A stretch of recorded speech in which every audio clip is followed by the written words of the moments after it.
हम लोग इस वीडियो में वेद और उपवेद के बारे में जानेंगे, जो एग्जामिनेशन पॉइंट ऑफ व्यू से काफ़ी इंपॉर्टेंट है। एग्जामिनेशन में ये आते रहते हैं।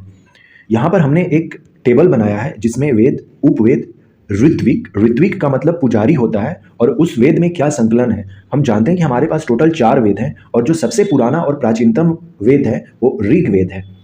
तो ऋग्वेद के उपवेद को आयुर्वेद कहते हैं, और इसके पुजारी को होता कहा जाता है। इसमें ऋचाओं का संकलन है। दूसरा वेद है यजुर्वेद, जिसका उपवेद धनुर्वेद है।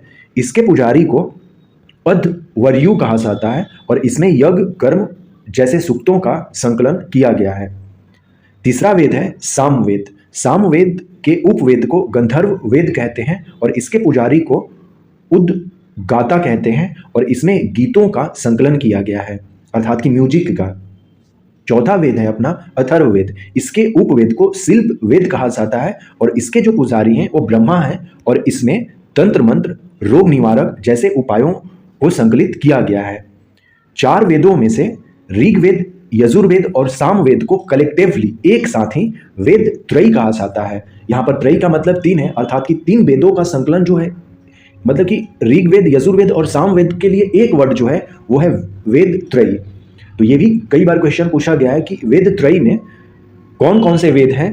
तो ऋग्वेद, यजुर्वेद और सामवेद। सबसे प्राचीन जो वेद है वो ऋग्वेद है। ऋग्वेद में कुल 10 मंडल है, जिसमें से कि मंडल 2 से लेकर 7 तक ये सबसे पहले लिखे गए थे, प्राचीनतम है, और जोड़े गए हैं 1, 8, 9 और 10। अब हम लोग सारे मंडल के बारे में जानेंगे। प्रथम मंडल, जैसे कि यहाँ पर भी एक टेबल हमने बनाया है जिसमें मंडल, रचयिता और उसकी विशेषताओं पर हमने बात की है। सबसे पहला प्रथम मंडल, इसके रचयिता जो है मधु, छंदा, मेधातिथि और गौतम, ये लोग हैं। इसमें कोई इस तरह की विशेष चीजें नहीं है। द्वितीय के जो रचयिता है यह है गृत समद।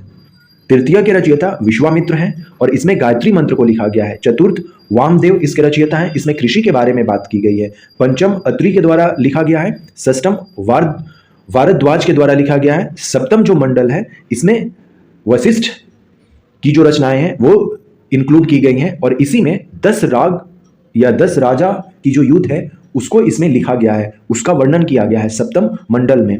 अष्टम मंडल को कर्णव एवं अंगिरस ने लिखा है। नवम को ऋषिगणों ने लिखा है। इसमें सोम के बारे में बात किया गया है, इसीलिए इसे सोम मंडल के नाम से भी जाना जाता है। 9वें मंडल को सोम मंडल के भी नाम से जाना जाता है। 10म मंडल, इसके जो रचयिता है विमदा, इंद्र, सची व अन्य है।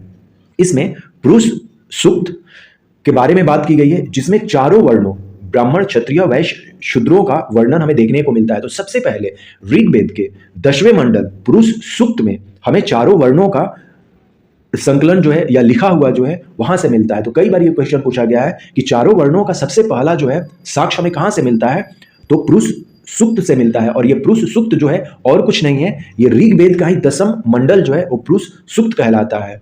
आई होप सो कि आपको ये क्लियर हो गया होगा। वेदों के संकलनकर्ता जो है ये महर्षि कृष्ण द्वैपायन वेद व्यास है, जिनको कि हम शॉर्ट में वेद व्यास के नाम से जानते हैं। वैदिक आर्यों की जो भाषा थी वो संस्कृत थी। ये भी कई बार क्वेश्चन पूछा गया है। बोगजई अभिलेख, यह तुर्की में है। तुर्की देश जो है वहां पर एक बोग कोई जगह है, वहां से एक अभिलेख मिला है, जहां पर कि उस अभिलेख में वैदिक देवताओं के बारे में लिखा गया है, जिसमें कि इंद्र, वरुण, मित्र, नाशत्य जैसे देवताओं के बारे में वर्णन किया गया है। सबसे महत्वपूर्ण जो वैदिक देवता हैं वो हैं इंद्र, जिनके बारे में ऋग्वेद में 250 सूक्त लिखे गए हैं। उसके बाद अग्नि का स्थान आता है, जिनके बारे में 200 सूक्त लिखे गए हैं। वैदिक साहित्य का विकास, किस तरह से वैदिक साहित्यों का विकास होता है, अब वो हम लोग थोड़ा सा देख लेते हैं। संहिता, संहिता का मतलब है ये 4 वेद, चारों वेद को ही संहिता भी कहते हैं। ऋग्वेद, यजुर्वेद, सामवेद, अथर्ववेद, इन चारों को संहिता कहते हैं या वेद भी कहते हैं। अब नेक्स्ट होता है ब्राह्मण। ब्राह्मण का मतलब है जो संहिता के भाष्य के रूप में लिखे गए ग्रंथ हैं, उन्हें ब्राह्मण ग्रंथ कहते हैं। तो ब्राह्मण ग्रंथ कहां से आया है, संहिता से आया है। संहिता का मतलब क्या है, वेद है।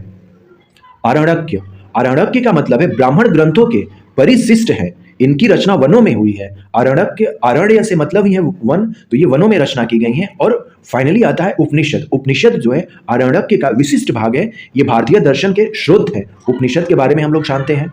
मूल वैदिक जो साहित्य है इनको समझने और समझाने के लिए वेदांग ग्रंथों की रचना हुई है। तो वेदांग कितने हैं? 6 हैं। उनका काम क्या है? मूल वैदिक साहित्य जो है इनको समझने और समझाने हेतु 6 वेदांग ग्रंथों की रचना की गई है, जिसमें शिक्षा है एक ग्रंथ। शिक्षा का मतलब है उच्चारण विधि, जिसमें लिखी गई है कल्प कर्मकांड के बारे में, व्याकरण के बारे में हम लोग जानते हैं कि व्याकरण का मतलब व्याकरण होता है। चौथा है निरुक्त, जिसमें कि भाषा विज्ञान के बारे में बात की जाएगी। छंद और 6 जो है ज्योतिष। ये 6 वेदांग हैं। अब हम लोग इसको कंक्लूड कर लेते हैं थोड़ा सा। वेदों की कुल संख्या 4, वेदांगों की कुल संख्या 6, उपनिषदों की कुल संख्या 108। और हम लोगों ने देख लिया कि वेद, वेदांग और उपनिषद क्या है, ये वैदिक पीरियड से रिलेटेड है। यहीं पर हम लोग ये भी जान लें कि महापुराण कितने हैं। हमारे भारतीय संस्कृति में 18 महापुराण है। तो यह रहा रिवीजन का वीडियो एक तरह से वैदिक पीरियड पर, या जो वैदिक कल्चर है हमारा, वैदिक टाइम पीरियड है, जिसमें कि ऋग वैदिक काल है और जो उत्तर वैदिक काल है। इन पर अलग अलग वीडियोस हम लोग टाइम टू टाइम बनाते रहेंगे। सो ये तो एक शॉर्ट वीडियोस था। अदर वीडियोस देखने वैदिक पीरियड पर तो आप सर्च करेंगे तो आपको मिल जाएगा यहाँ पर वीडियो।